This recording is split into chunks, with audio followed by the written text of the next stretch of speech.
we have a very esteemed guest from the mythical land of Tennessee. He got his bachelor's under Dr. Ross at Arkansas State University, and then he got his master's under Dr. Keene at Illinois. Yeah. Please welcome the great Jason Onks. Thank you, guys. So I don't have fancy wireless equipment, so please excuse my wires. So yes, thank you, Lucas. That's a wonderful introduction. I appreciate it very much. So again, my name's Jason Onks. I'm an oboe player. I was going to pursue for my life a life of playing the oboe professionally, and life had other ideas about that, and I pursued repair. And so I've been repairing musical instruments for almost 20 years. Next year it'll be 20 years. And about 5 to 6 years into doing that at a music band shop, I decided to start my own business so that I could specialize in oboe repair. So it's been almost 14 years since I did that. So I am here. I came to this event last year. Who was here last year? Okay. Welcome to the new people. Are y'all having fun? Yeah. Yeah? The college kids are having fun. How about you guys? Okay. Yeah, so I was here last year, and Julie does such an amazing job organizing this and letting you guys play oboe and make reeds and stuff. So I definitely want to be back and talk to you and help you just a little bit. There's not a ton of really like detailed mechanical oboe stuff I can help you with, but we're going to talk about things that you can do to help prolong the life of your oboe. Oboes are very complicated, so we want to keep those clean and in adjustment, and the pads and all that kind of stuff. All right. So before I get into that, I got to ask you guys, how many of you do social media? Okay. Which ones? What do you do? Who's on Snapchat? Yep. Okay. Instagram, Facebook. See, the older in the group do Facebook, right? Kids don't do Facebook anymore. Okay. So I do a lot of that now. So Instagram, please look us up, Onks Woodwind, follow us. And I just created a Snapchat because I want to talk to you guys and the younger kids. That's where you guys are, okay? So who's the youngest here? Yell out your ages. 8. Are you on Snapchat?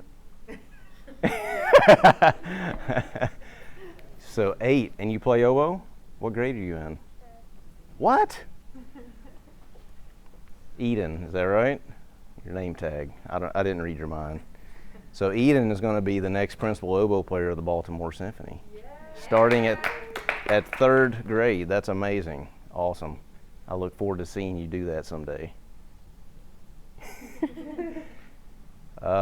And besides the college kids, who's like the oldest high schooler in here maybe? How old are you? 18. Okay. I'm just trying to get a vibe on what you guys are doing here in Kentucky with your social media, and I'm trying to be on top of that as an old man. I'm 45, so I don't think there's many 45-year-olds on Snapchat, but I'm gonna try. I know y'all laugh. I have a 17-year-old and a 14-year-old, and they laugh at me every day because I'm doing selfie videos. And I told my daughter, my 14-year-old, who's in 8th grade, about to go in high school, that I was starting a Snapchat account, and she just like really started laughing out loud and rolling around. So anyway, I'm trying to be hip. You laughed. All right, so let me get my notes so I remember. So the basic stuff that we're going to look at. One second, where'd it go? Yeah, there we go. So oboe assembly. Some of you guys have been playing maybe for a year or two. Some of you have been playing 5, 6, 7 years at this point already. Van, how long? Only Only 3.5. So you started later. Yeah, sadly. I started later too. I started playing oboe when I was a junior in high school. Okay, so it doesn't matter when you start. It matters that you do start. Okay, and you practice hard, and every day you make a point to work hard every day. Okay, so a lot of our band directors that teach us are not oboe players, and because of that, they don't really teach us at all how to assemble our oboes. How many of you were taught how to just do the basic deed of assembling your oboe? Okay, and do you have private teachers that did that? Band director? Okay. I was thankful to have a band director that was a woodwind. Okay. So band directors that are woodwind players usually are better at that for sure. Cool. All right. Well, we're going. Can I borrow your oboe? Yeah. You look familiar. You were here last year. Yeah. Awesome. So I'm going to show you the way that I recommend that you guys assemble your oboe. And the reason this is because we don't want to bend keys. And underneath all the keys that you press, there's like little cork pads. Sometimes they're other material, but basically they're cork. And so those corks, every time you play your oboe, those corks compress just a little bit. And over time, as they compress a lot, they start leaking, okay? And that's one way your oboe goes out of adjustment, is if the pad is actually leaking, okay? And so if you're grabbing your oboe in a really forceful, weird way, and you just kind of jam it together, you are squeezing those pads too much, okay? So really, I like to think you should only squeeze the keys in playing position. So I'm going to show you how I recommend that you do that. So I like to start with the lower joint and the bell. And so I will palm, so I'm right-handed, so I'm coming up with my left hand underneath the lower joint, and I'm squeezing down here at the bottom of the joint because there's no keys down there. And then I'm squeezing with lots of force on my fingers, just like so, and I'm not squeezing any keys, okay? And there actually is this key, there's a post in the wood. You can lightly put your thumb against that if that makes you feel better, but it's not 100% necessary. But yeah, so if you squeeze the wood really tight right here, you're not going to drop it. And then I'll take the bell and I'll go ahead and get that and then start to line that up, because we want the bridge keys. Everybody knows, right? You guys want your bridge keys lined up. So I'll go ahead and assemble it, and then about halfway I'll just kind of eyeball it and get that bridge key lined up. Then I'll take it, since I'm standing up, I'll put it against my stomach, and then I'll take my right hand on the socket up here and just push it straight together. So we're not grabbing keys, we're not doing this, and it's pushing it together. And so I've assembled the lower joint and the bell without squeezing any keys. If your oboe's in adjustment, these bridge keys should not bang together, okay? And then that'll be the same for the upper joint and the lower joint. These bridge keys should not bang together. But the point is that we're assembling the oboe very slowly, and so if you do feel something banging together, you know to stop. We're not doing that with fast motion, okay? So then I'll take the upper joint. Again, I'm palming from underneath, and then the upper joint, I can actually wrap my fingers around that crown at the top, okay? For the lower joint, I am now grabbing over the keys, but again, all the pressure is on the wood, okay? So my hand is not, you can see through my hand here, I'm not squeezing those rods on the top, okay? And so again, we'll go ahead and get this started. You can put it about halfway together, and we line up the bridge keys. Now on the top joint, there's 2 bridge keys, right? And so if we're holding it in playing position, the bridge key on the right side, that's the most important one. And so that's the one that I will line up. And then once I have it lined up about halfway together, again, then I put the oboe against my stomach, and then from the very top, just push it very slowly straight together. maybe. Oh, yours is tight. Try that again. Oh, let me see your oboe after a while. I need to fix something. Just like that, okay? So now the bridge keys are lined up. Does anybody do that method? Oh, the college guys, all right? They've heard this before. Probably this is your third time at least you've heard that. Cool. So does anybody want to try this for me? Who wants to come up in front of the camera and be splayed across the world? Who's got the... Oh, Van, you have your oboe? I do. You should use your oboe. Okay. Because as we get down my bullet points here, we're going to talk about why you should use your oboe and not somebody else's. Remind me your name. Jill. Jill. Oh, that's right. My 14-year-old that's in 8th grade is Jill. Well, that's nice. I think I remember that now. We talked about that last year. Okay, Van.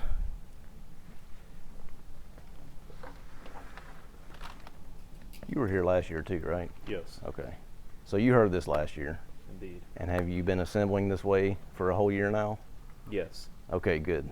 So Van, since he's a year experienced, is going to experiment. He's going to demonstrate assembling the oboe. This part's a little easier since I don't have the bridge key for mine. You got it.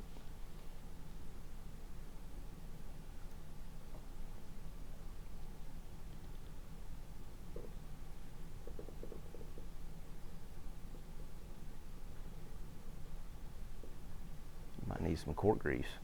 Probably. Are you nervous? Don't drop it.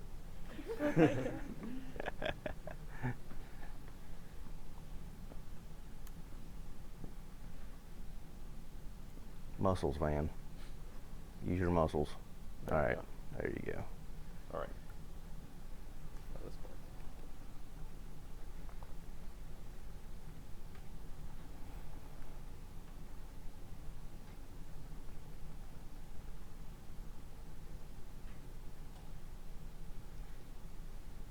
All right, everybody give Van a hand. So, Van did very, very good.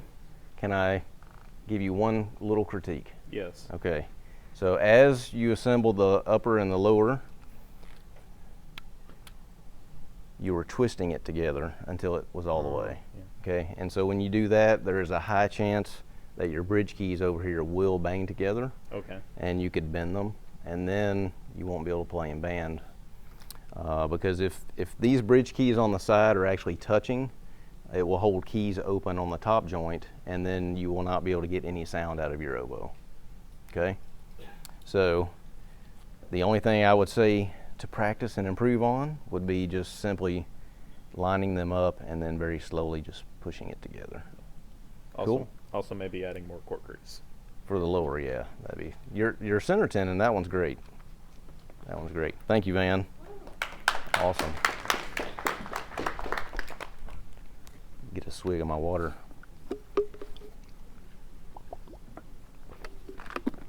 Okay, so I know that's really basic, and you guys are like, "Come on, dude, get to the good stuff." But that's the good stuff, because if you don't assemble your oboe correctly, you could bend keys, and if you grab over the tops of the keys and you're shoving the oboe together, you will not bend keys the first time or the 10th time, but the 20th time or the 30th time you put your oboe together, you're going to start to notice that maybe my oboe's not playing as good.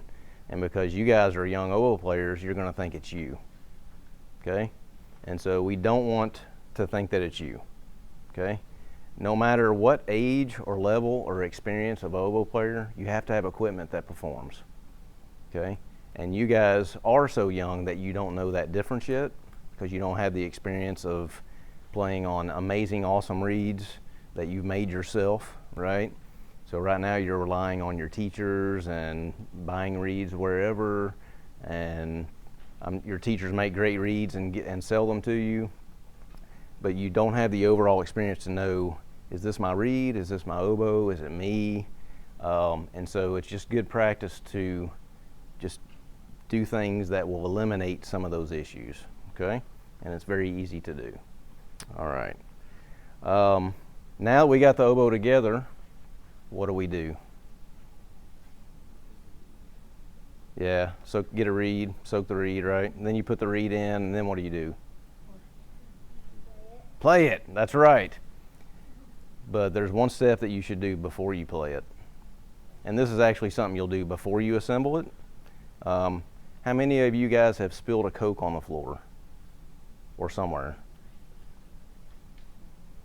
Right?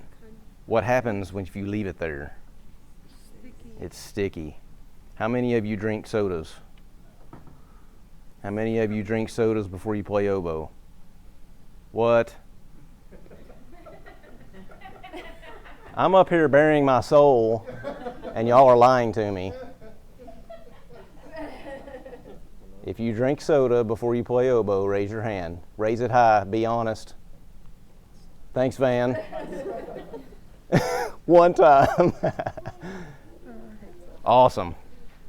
Thank you guys for being honest. All right. I don't drink sodas anymore, but I used to, and I did it myself. All right. And it doesn't have to be a soda. How about a Gatorade? How many of you drink like a fully sugary Gatorade? Not the zero ones, but the other ones. Yeah. How about lemonade? How many of y'all like to drink lemonade? Yeah. Okay. Anything that is not water, or maybe tea with no sugar. If you drink just like plain tea with no sugar, that would be okay. Anything that can be sticky, that has a sugary base in it, and then you play your oboe, and then your spit with that sugar goes in your oboe. And over time, it will leak into the tone holes, and over time, your pads will stick to the oboe. And then you'll have, at best, you'll have pads that sound like, right? They're sticking, and so every time you open that pad with your fingers, it makes that little sticky sound. Or it could be some keys on the oboe open by, well, there's two pieces to it, right? So you'll hit a lever, and then another key, it'll pop open by a spring that's underneath it. So like your G-sharp key is a prime example. You play your G-sharp on the right hand, or your left hand pinky, but then the key opens up on the right side of the oboe. So if that G-sharp key were to get sticky, it's not going to open, okay? Because it's not open by force, by direct force with a key, okay? So my recommendation, and I know this is not practical because you guys are in high school and because you guys have seconds to get between classes, you have seconds to get your instruments out, to get in band or orchestra. It's not practical. But if you think about it and you make a plan ahead of time, I think you can do it, okay? So best case scenario, brush your teeth. How many of you carry a portable toothbrush and toothpaste with you? Professor Smith does. Yeah. All right. Van does. Awesome. Okay. That's best case scenario. Brush your teeth if you've been eating or drinking sodas or any other thing besides water. Okay. If you can't do that, the next best thing is to drink water, or rinse your mouth out with water, spit it out a few times. Just cleanse your mouth, get any sugar, food. Even if you've eaten a sandwich, there's going to be little food particles in your teeth. Exciting, right? It's gross, but all that goes in your reed, and it goes in your horn. Okay, so very, very important. So really, the beginning of the maintenance of your oboe begins in your mouth. Okay, and then it goes from there. So assembling the oboe. All right. Okay, so now we've had lots of fun. We've had our oboe practice session. We've been in band or orchestra, whatever your gig is. What do you do when you're done playing the oboe?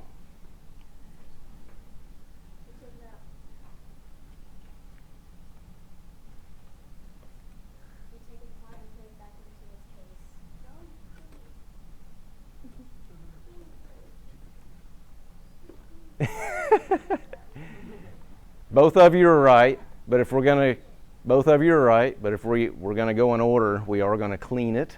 And how do you guys clean your oboe? A swab. Does everybody here use a swab? Yep. Anybody use a feather? One feather? A couple feathers? 3 feathers? Nice. So either one is fine. I don't care which one you use, but it has to be done, okay? Can I see your oboe again? I didn't plan very well. Do you have a swab in there? Sweet. Can I see both? So I'm going to demonstrate. Has anybody here gotten a swab stuck in their oboe? Okay. So I see majority of those in the room with experience has got the swab stuck in the oboe. You guys here with less experience haven't had as many opportunities yet. Okay? So it will happen to you. It happened to me one time.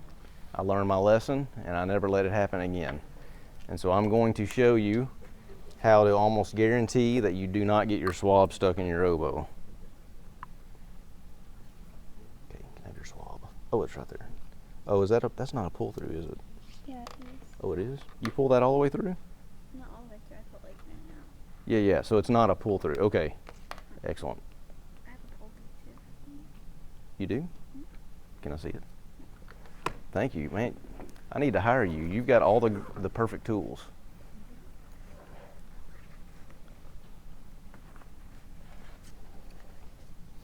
Excellent. All right. So most of you have a swab that looks like this probably. It's silk pull-through swab, okay? So after you play your oboe, some people like to take their oboe apart to swab it. If you want to do that, that's fine. My habit, I always just did it when the oboe was still together. So if you do it while it's still together, what's the first thing you should do? Check for knots. Check for knots. Does everybody do that? Is everybody going to do that? Yes, okay. So I know you're in a rush in your high schools and middle schools, but this step cannot be skipped over. You have to check for knots.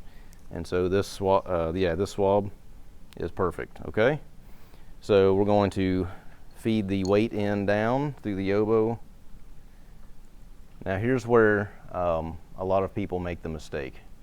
So there's not a knot, right? But where the knots happen is when you're not paying attention. You're talking to your buddy next to you, putting your oboe up, away, and you're not paying attention, and you jerk jerk the swab through your oboe, okay? And you're doing it very quick jerks, and then you pull it through, okay? So what happens is that swab, as you're jerking it, can knot up on itself. Even though it's not an actual tied knot, it can bunch up and create a knot just by bunching up, and then you're pulling it through so fast, then it gets stuck, okay? And then your instinct is to pull harder, right? Because you're like, well, I can pull it through. And then you pull harder and you pull harder, and then you realize it's not coming through, and then it's impossible to get out, okay? And then you have to come see me. And I'm totally honored to help you guys, but I'd rather not help you for that instance, because we can prevent this, okay? So this swab has the extra string on the second end. So if you have if you don't have a pull-through swab with one of these, this could help save you. So the next time you buy a swab, get a silk pull-through with an extra string on the end. And so the way that helps, let's say that is stuck. So now I can take my oboe apart, and there's the string, okay? And then I can pull it back out. Now, I don't know how it happens, but it has happened more than once where I've gotten a stuck swab, an oboe with a stuck swab, and both strings were sticking out the top. Okay? The swab got tangled up. The secondary end came through the top joint, and the swab got stuck in the top joint, with both strings coming out the top. Okay? Oh. If you do what I said previously, watch for knots and pull extremely slow, that will never happen to you. Okay? I have no idea. If you could answer that for me, I'll write a blog and I'll credit it to you. Okay? I have no idea. It's crazy. So the string could help you if you do sense that your swab is getting stuck. You take your oboe apart and then there's that string, pull it back out, okay? Now Jill has a really great alternative. Put her oboe back together. Jill has here, this is I think this is some type of silk or a synthetic silk or something. I'm not sure. But this is a non-pull-through oboe swab. And if you definitely never want to take a chance of getting a swab stuck in your oboe, this is a good alternative. And so you would do the same thing, check for knots, just so you don't get the top of the swab stuck in your oboe. And then slowly pull it just until it's a little bit snug. And because it's a non-pull through, we can't force it through, right? So we just pull it back out. Maybe. There we go. Okay. And so you might do that a couple times just to, you know, get as much moisture out of the oboe as possible, and then there's no stuck swabs. If you use a feather, that kind of eliminates that. That's why a lot of people that are oboe players like to use feathers, just so they don't have to worry about it. Anybody have their feather here? Can I see it? So, yeah, if you use your feather, you will not get it stuck, hopefully.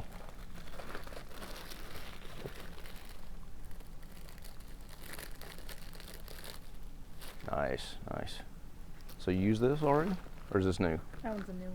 Oh, can I mess it up? Yeah, sure. You sure? That's brand new. It's so pretty. So,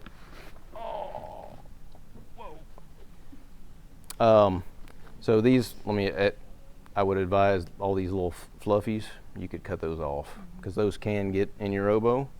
But, so if you guys buy a feather and it has the little fluffy things, I'm sure they have a proper name, you would want to cut those off either with a sharp razor blade or a pair of scissors, because those could get in your oboe and cause other weird stuff. But if you use a feather, just simply run it up there and you can kind of twist it around just like so. You know, you might want to do it a couple times, just like so. You probably have to do the lower joint, take the bell off, unless it's a really, really long feather. Kind of the same thing, okay? Actually, it might be best if you push it all the way through first and then twist it, because if you twist it while you're putting it in, it might actually go up in a tone hole and you could poke a pad or something. So just kind of straight in, twist it around, and then pull it out, okay? Excellent. Thank you. Any questions on that? Any stories you want to share about swabbing or using a feather?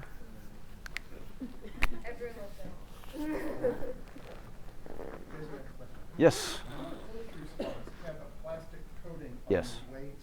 Can you talk about that? Because that's concerned me, like it's going to peel off or something. Yeah.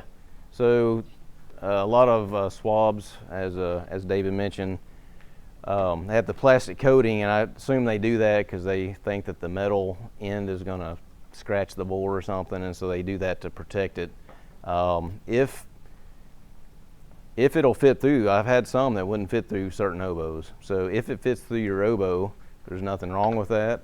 But yes, if for some reason it like starts peeling off, then it's going to be trouble to get through your oboe. So it's best just to take it the rest of the way off. You can scratch it off, I don't know, with a kitchen knife or whatever. My experience, the ones that I had with those, if you play a lot and there's a lot of moisture in your oboe, it's going to stick to the moisture. And sometimes it's like really hard to just get it through the oboe. And so me personally, I always just took it off anyway. Those little weights, they're not going to damage your oboe. They're very smooth. I mean, if it's a brand new swab, you might want to feel that metal weight. If it feels like there's a scratchy or a burr on the metal, you might want to take care of that. You know, get your dad's file or something, or, you know, just kind of get rid of the sharp edge. But yeah, otherwise it's not going to damage your oboe. So if the plastic coating works, you know, leave it. If it starts to get damaged or come off, you might want to just take it the rest of the way off. Or if you have one that doesn't have the coating, you should be good as well. Was that what you're looking for? Okay. Yeah. Any other questions? How long do I have, Julie? Okay. All right. No questions so far? All right. So I am going to have a Q&A session at the end. I'm not going to talk for another 30 minutes because really I want to provide you guys value. And so I can think that I'm providing you value by regurgitating this information, but you guys may have really specific things you're wondering about oboe. And so if I can help you with that regarding maintenance and the repair, philosophy, how to live your life, you know, I'm happy to tell you, okay? So we will get there, so be thinking of your questions. What did I just say? Be thinking about your questions. Yes, thank you.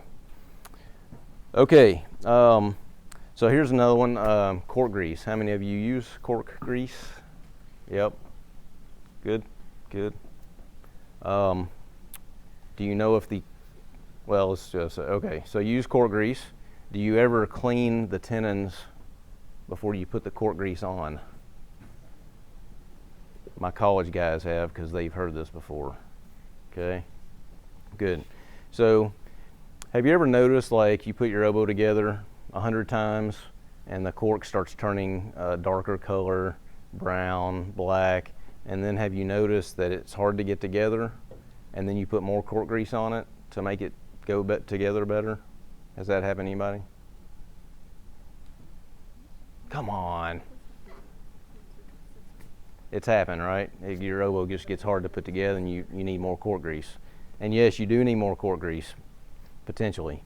But what's happening is that cork is, you'll notice that the color changes and it gets brown, maybe even black, just depending on how dirty it is, okay?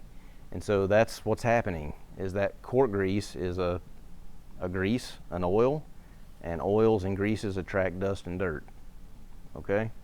So every time you take your oboe apart and you put it in its case, it's getting a little more microscopic dust particles on it. Putting it in the oboe, sometimes the coloration is actually, it's a residue of the metal kind of rubbing on it. But for the most part, it's just dust and dirt. Taking the oboe apart, swabbing. Swabbing is good, as we just talked about. You got to clean your oboe, but there's a negative effect of swabbing, is that every time you pull your swab through your oboe or a feather, you're bringing microscopic particles of dust and dirt with it, and those dust particles stick to the moisture that's up in the tone holes that you're not actually cleaning with the swab, okay? And so the instrument's getting dirty. So the tenons get dirty, the inside of the oboe, the tone holes get dirty. So my recommendation for the cork, though, and this is something you can do, and the reason you want your joints to go together nicely is so that you don't have to grab your oboe too forcefully and put it together, right? It should just go together nicely, but then be stable once you do so. So just grab a household paper towel, napkin. If you're at school, you have those real abrasive paper bathroom towels, right?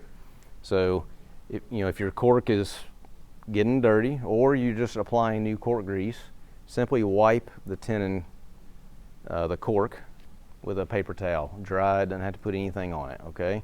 And when you do that, you're going to notice that some cork grease and dust and dirt comes off on that paper towel. Then after you do that, then you can apply new cork grease.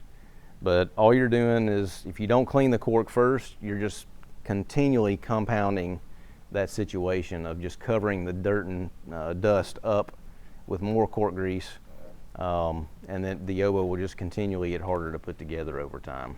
Okay, so a lot of the stuff that we do for our oboe to clean it and to help us put them together actually are doing damage very slowly. So keeping the corks clean before you reapply cork grease is something you can definitely do on your own and feel like a rock star doing it. Okay, sweet. And then the other part, how much do you put? Can y'all describe how much cork grease you put on there?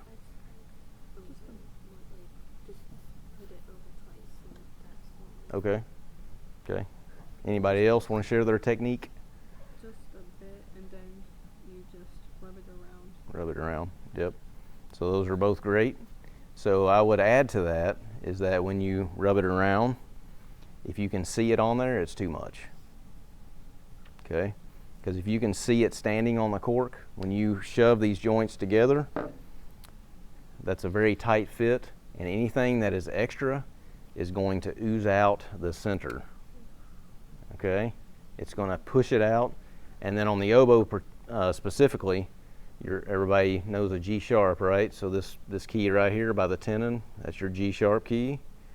That's the first one to go, because that cork grease oozes out and gets pushed up onto that pad, and that will make the pad sticky, and then you won't be able to play G sharps. Okay? If you have this oboe has cork pads, but if you have a student oboe that has skin pads, so it'd be a white color pad, not only would it stick, but the grease, the oil compound from the grease would literally seep into the inside of the pad and destroy that pad way faster than it should. Okay? So when you apply it, if you can see it, now you might be able to see a sheen of the cork grease, but if you literally see clumps of cork grease standing on your cork, that's way too much. Okay? So really, usually I just put just a tiny little dab on one side and just wipe it all the way around, and it doesn't take very much at all. And if you just do a tiny bit and then you think it's not enough, you can always add more. It's easier to add than to take away. Okay? Cool.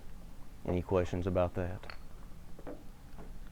Any horror stories with cork or cork grease? No.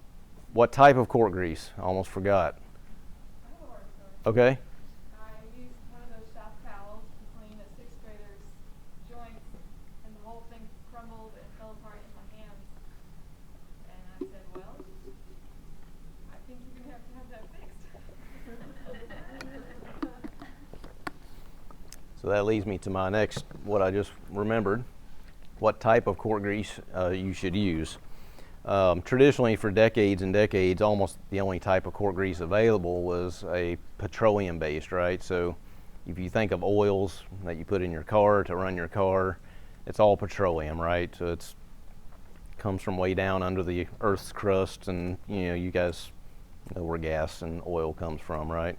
So the cork greases were a petroleum base, so it's kind of the same stuff. And Vaseline, if anybody has Vaseline in their house, that's a petroleum-based product, okay? So never use Vaseline. Vaseline is not made for musical instruments, should not be used, ever, no matter what, okay?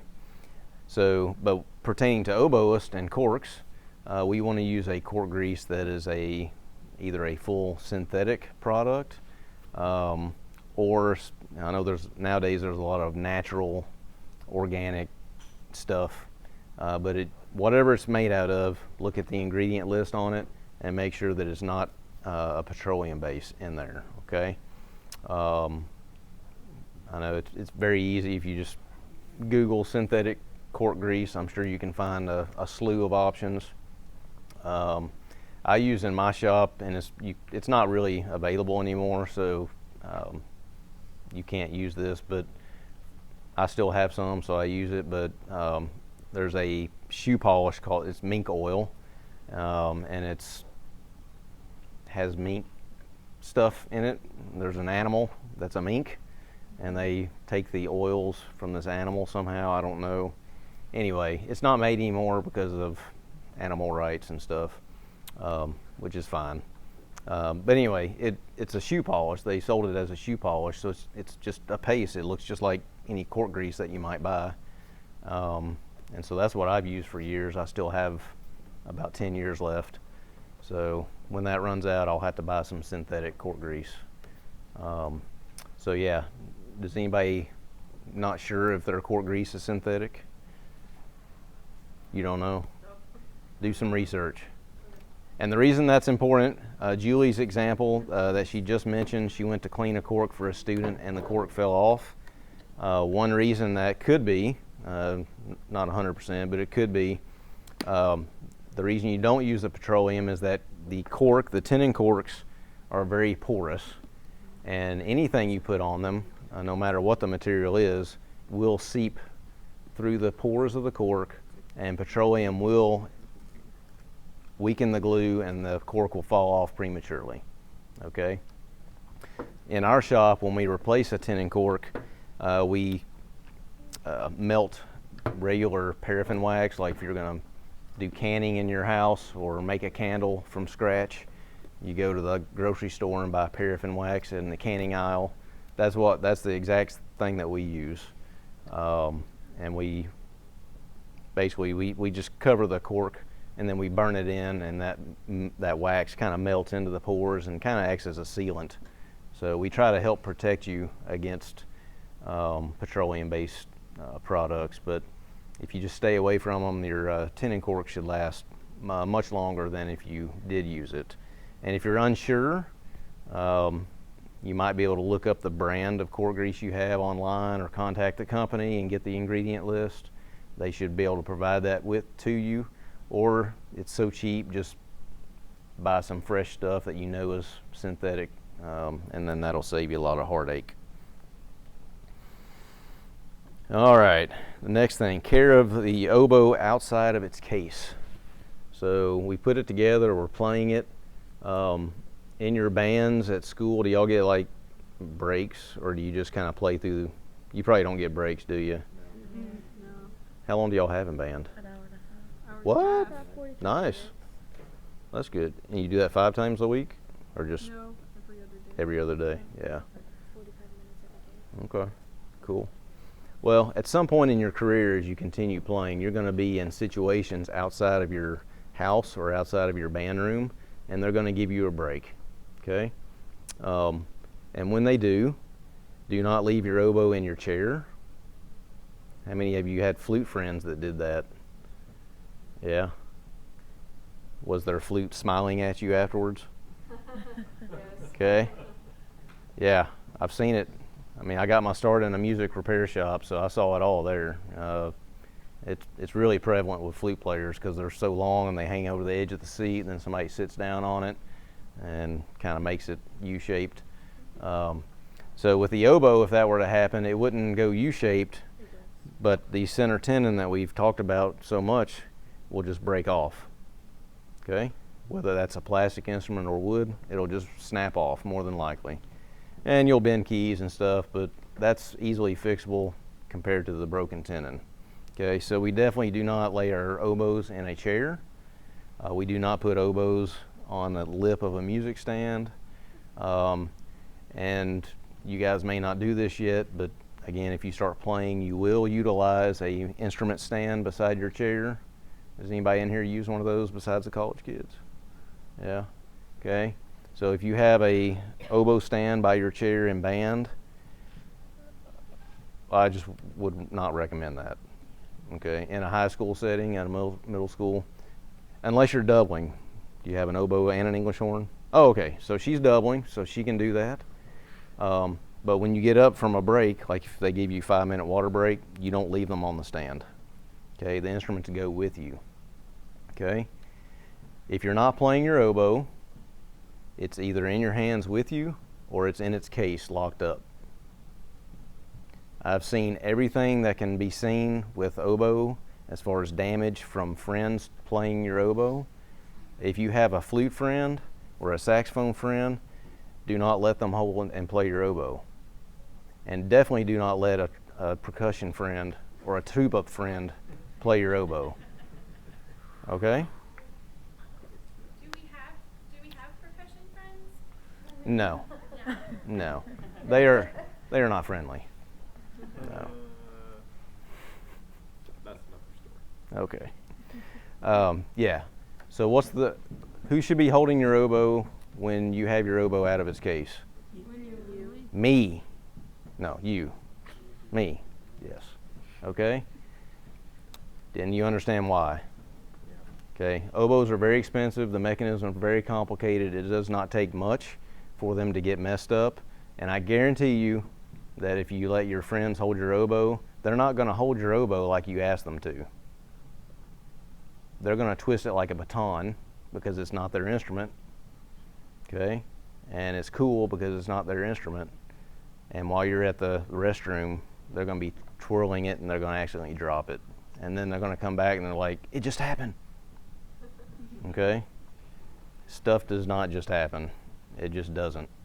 Okay? So there's a reason. And the reason was because they were flipping around like a baton. Okay? So, yeah, so later on in life, if you guys go to college for oboe, you're going to be in settings where you do get like a 15-minute break. It's going to be a pain, but take them with you or put them in their case. 15 minutes is a very long time when it comes to potential damage. So it really only takes 10 seconds to put your oboe up, 15 seconds. And it only takes 10 seconds to put it back together. So 15 minutes is a lot of time for an orchestra break or a band break to have your instrument messed up, okay? So try to get those good habits assembling, and your oboe will last a very long time. Okay, and then kind of my last point, and then we'll go into questions, so y'all be ready. Secure your oboe inside its case, all right? Can I borrow your case? So if you have a nice new oboe, you're probably in good condition here, but if you've purchased maybe a used oboe and it has lots of years on it, the case might be worn out, okay? And this is an example of a case that's in good shape still. So we look at Jill's lower joint in this case, and it's pretty tight. Like, I can't really slide it back and forth, okay? It's pretty slight in the slot. It's tight in the slot where it's supposed to go in the case, okay? And then if I close it and kind of shake up and down, let's get this stuff out of here so it doesn't deceive us.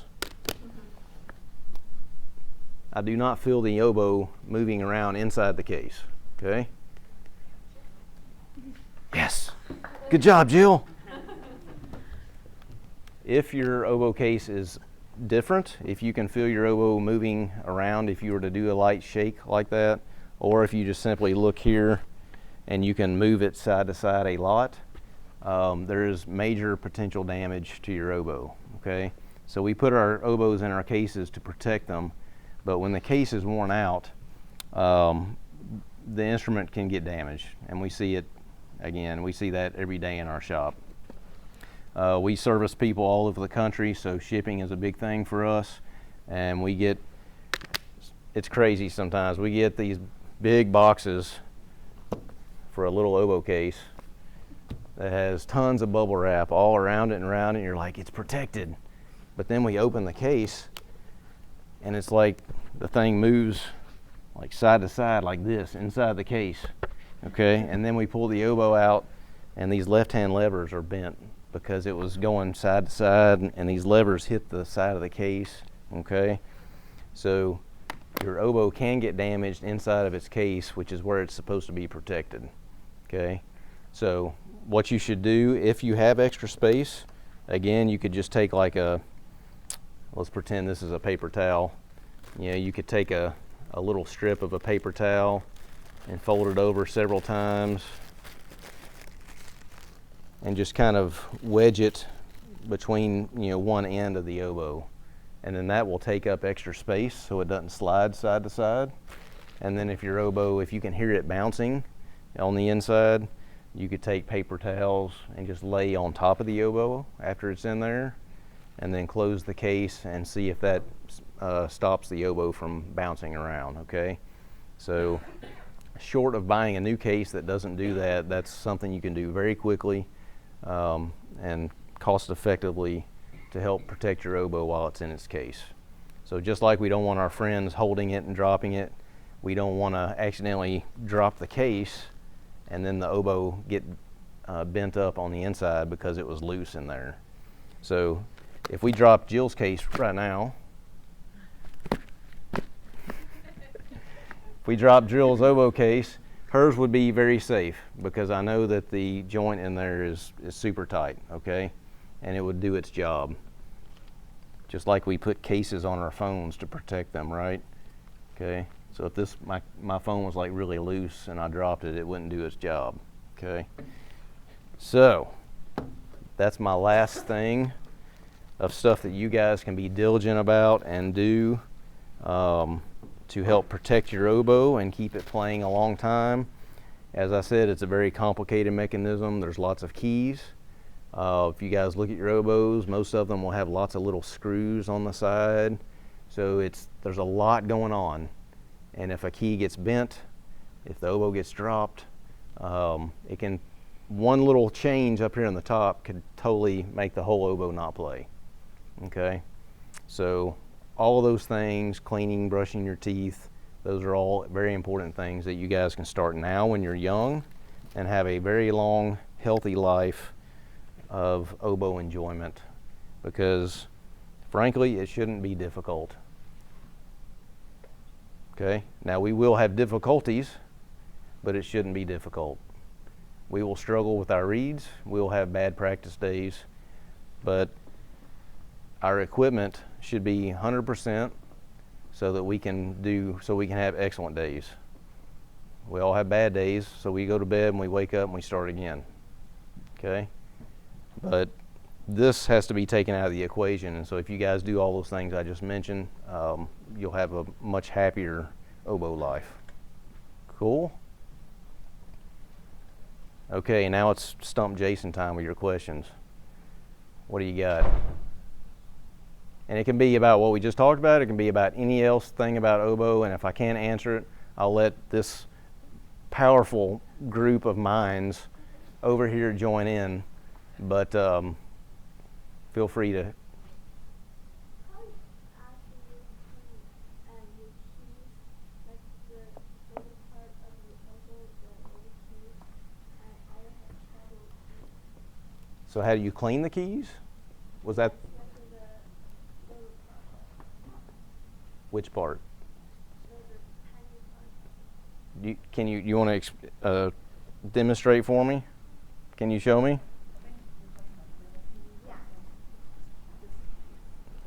So just like if they kind of look like they're getting cloudy or something, you want them to be shiny? Yeah. Okay. So good question. Thank you. Give me 1 second to dig in my bag of goodies.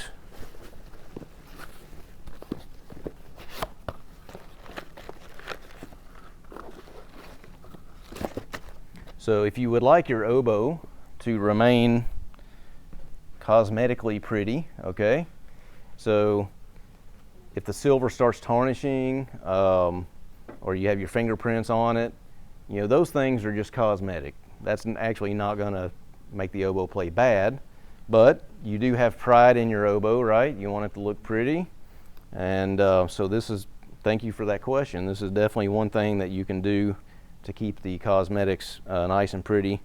So this is a silver polish cloth, and it has some chemical embedded in it which polishes silver, and I've used this one a lot, and so you can see that it has turned black. Okay, so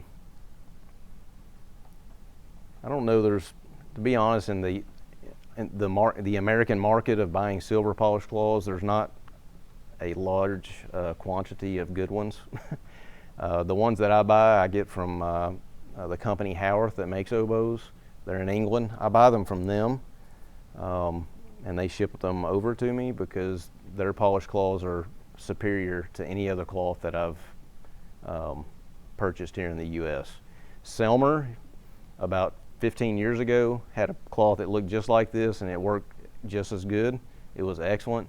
They changed their formulation, and it didn't work anymore.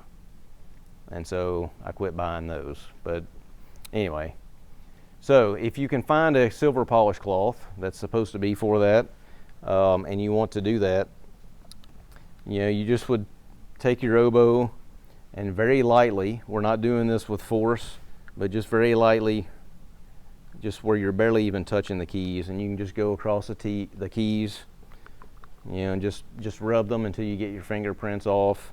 There's also claws that are called microfiber claws, and so those are just designed to not scratch your keys. And so those don't have a silver compound in them, but nonetheless you could still wipe your fingerprints off with them, and that would keep them clean looking, and that would be just as good. So like a microfiber cloth for musical instruments. And so you just kind of go and just keep doing that very lightly until it's to your liking.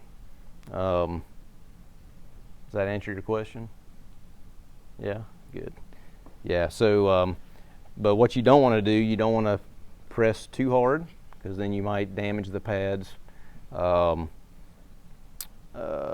you don't want to really try to get down in between the keys as much, because you could get into the springs. You could cause a little bit of mayhem. So just very lightly on the top. That's what I would recommend. Thanks for the question. Yes. So how would you clean out very small areas of the oboe without damaging the keys? Like if you have dust there, how would you clean Okay. it out? So dust, if you want to go a little bit further with the cosmetics and make your oboe look good, y'all ever seen the cans of compressed air that you buy in a office supply store mainly? They buy it, office supply stores sell it so you can blow dust out of your computer keyboards and stuff like that. That's the first thing I would say, is get a can of compressed air. And when you're using that air, you would just want to hold the can upright and just bring the oboe to it and just real quick, and then that'll blow a lot of that dust and dirt. I mean, some of you just literally could blow with your mouth, but you just want to be careful and not spit on your oboe too. Okay, so maybe stick with the compressed air. You can probably get a can for $5 and it'll last you a long time, because you just want to just really quick. Okay, now if you like hold the can sideways, it's not going to work efficiently, so just hold the can upright and bring your oboe to the can.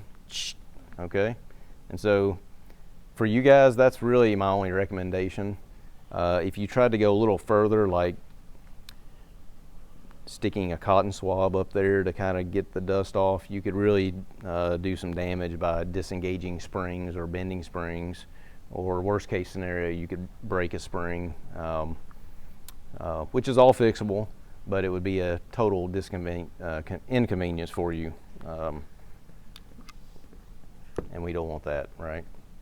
Just repeat and emphasize the importance of the quick part of using compressed air. Yeah. So if you sit there and you just hold the button down on the compressed air for a long time, it will, I don't know what the term is, like condensation or something, but instead of just being air, like this wet, moist stuff will come out too, and so you can get that on your instrument. So yeah, those cans of compressed air are not designed just to sit there and hold down for a long period of time. Okay? So yeah. I've heard someone recommend also using like a natural fiber paintbrush. Do you want to comment on that? So for somebody experienced that knows what they're doing, that would be fine.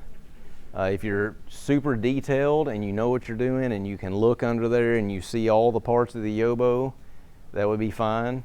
But the danger is you can get and you can start hitting springs, and the springs could be just disengaged, or they could break, or if you pushed it like the wrong way, you could weaken a spring. And so for young kids that don't have experience, I don't recommend that. But as you get more familiar with your oboe and the mechanism, it's fine if you feel comfortable doing that. Some people don't feel comfortable doing that even with experience. So, yeah, sure. So just get your oboe cleaned off then. Yeah, yeah. So, yes. Yeah, so how often should you get your oboe like serviced? Thank you. Thanks for that great question. So, I feed my family by repairing oboes, and we clean oboes every day. Okay? And so I would love to help you guys continue playing the oboe and enjoy playing the oboe. And so if you play a lot, as a generalization for all oboe players, we recommend once a year.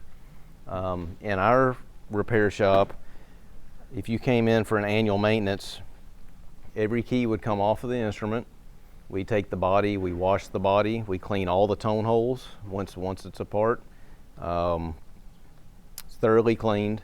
All the rods, everything that holds the keys on your oboe, everything's cleaned. And then, as we're reassembling it, we replace any corks that need to be replaced. Every pad is checked so that they're level.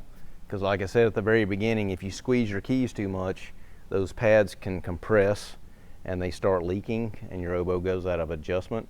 And so we check every single pad individually and make sure they're still touching the tone hole perfectly. And we do that with each pad individually before we even try to put it in adjustment, okay? So completely reassemble the whole thing. And in some cases, like if your oboe's really tarnished or something like that, and you want it to look pretty again, cosmetically, we could even do some hand key polishing to make it pretty again for you. But again, that's cosmetics. So yeah, in general, once a year. But if you don't play as much, maybe you only play like an hour a day or something. Sounds like you guys play more than that already, just with your normal schooling. But if you do like 1 hour a day, you might be able to go for a couple years. But just because of the complexity of the oboe, there's something, every time you play your oboe, there's something on a micro level that's happening that your oboe goes out of adjustment. And so sometimes it can be fixed by turning screws, but then a lot of times it can't because those pads start leaking. And so we get in there and we level the pads. Sometimes we have to replace pads, that kind of thing. So once a year, maybe once in a year and a half, 2 years max. And if you're in college and you're playing a lot, when I was in college, I probably played 8 hours a day at least. Especially my first 3 years, because as I mentioned, I didn't start playing until I was a junior in high school. And so by the time I got to college, I thought I was the best, because I was the best in my county in Tennessee, rural Tennessee. Why was I the best? Because I was the only one in my county. And I was a really good oboe player. And then I got to college and realized I didn't know how to play the oboe at all, okay? So yeah, my first 3 years of college, I got up, I practiced 2 hours before my 8 a.m. class, and then of course you got other practice and band and orchestra, and so by the end of the day, it's at least easily 8 hours. And then I made reeds too. Yeah, I know. 2 hours before your 8 a.m. class. Yes, which means I was at the music building before 6 a.m. Good job. I'm an overachiever. No, not really. It's just, I don't know. I went to college. I knew I wanted to play oboe, and that's what I had to do because I could not play a basic. You know what I couldn't do? My very first, I remember this. You get to college, you think you should be able to play the oboe. My teacher put the metronome on, just, I don't know, 120, and he said, just play A's, one note, da, tonguing. Da, da, da. I couldn't do it. I could not stay with the metronome.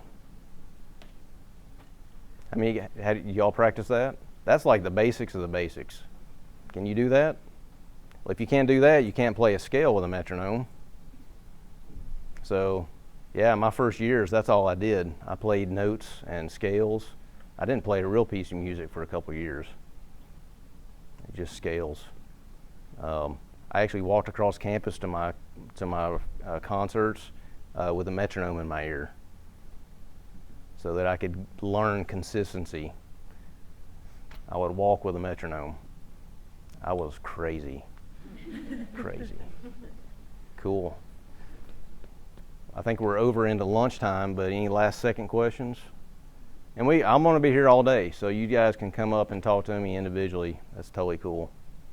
Yes. Do you have like any general tips on like caring for your oboe, like when you're walking in the winter, like from like a building to a car? Yeah. Not really.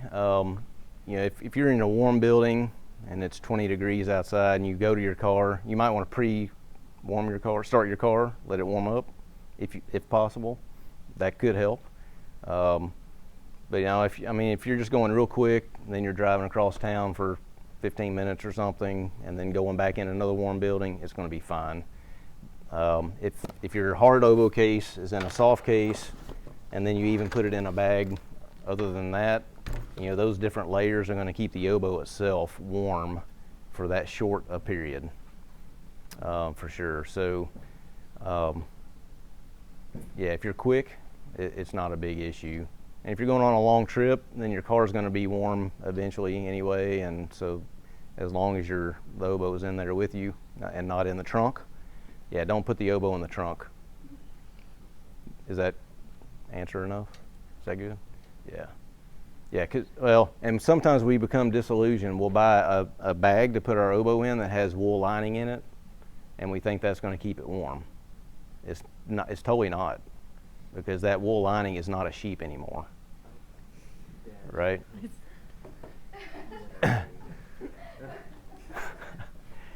What keeps the instrument warm is our body heat while we're playing it, okay? So once the oboe's in a case, an inanimate object that's not warm, it's not going to stay warm. So there are very common misconceptions about that. So yeah, but extra layers walking through cold will help it stay warmer, because the oboe was warm when you put it in the case, right? Now, if the oboe is freezing when you put it in its case and you put it in a bag with wool, it's not going to warm up. So, but if your oboe does get cold, I will mention this. Thank you for bringing that up, because I didn't have it on my list. If your oboe gets really cold from going outside or whatever, or just simply in the winter sitting in your bedroom floor, even though you have heat on, it's going to get cold.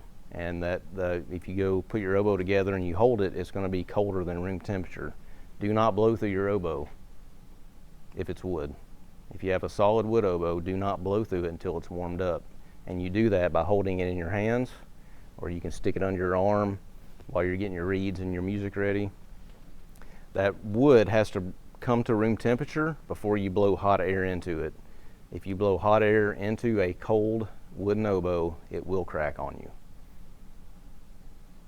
So, thank you for that question. That was great. One more. Probably have some hungry bassoons. Well, the bassoons, they don't deserve to eat. That's smart. Boom! No. One more. I'm kidding. Yeah, you guys can come on in and start doing your thing.